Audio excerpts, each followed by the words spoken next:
valtiaan ja kaikki tietävän Jumalan edessä.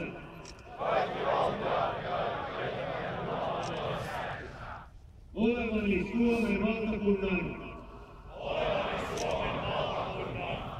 luotettava ja uskollinen kansalainen. Tahdon palvella maatani rehellisesti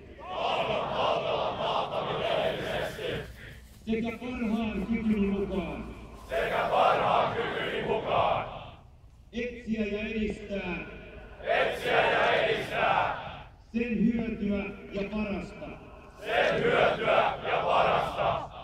Kuunnelkaa.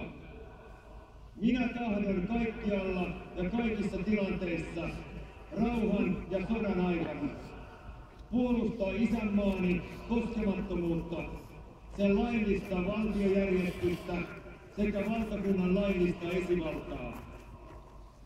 Jos havaitsen tai saan tietää jotakin olevan tekeillä laillisen esivallan kukistamiseksi tai maan valtiojärjestyksen kumoamiseksi, tahdon sen viipymättä viranomaisille ilmoittaa.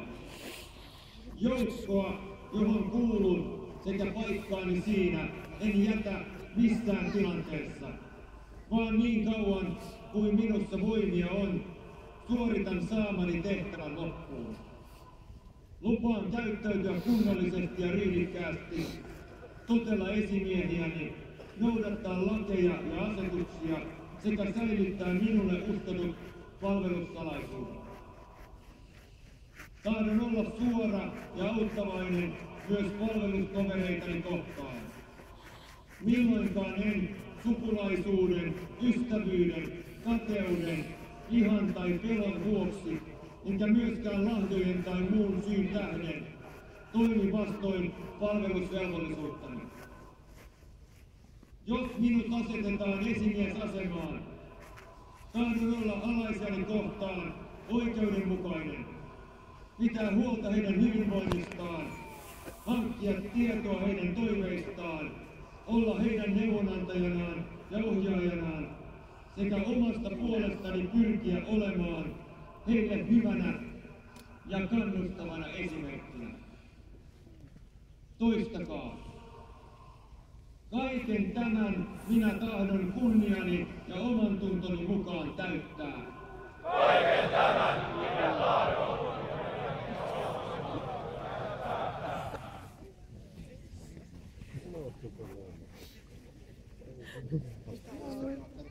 Ei sitä muista, mutta lopussa pitää sanoa.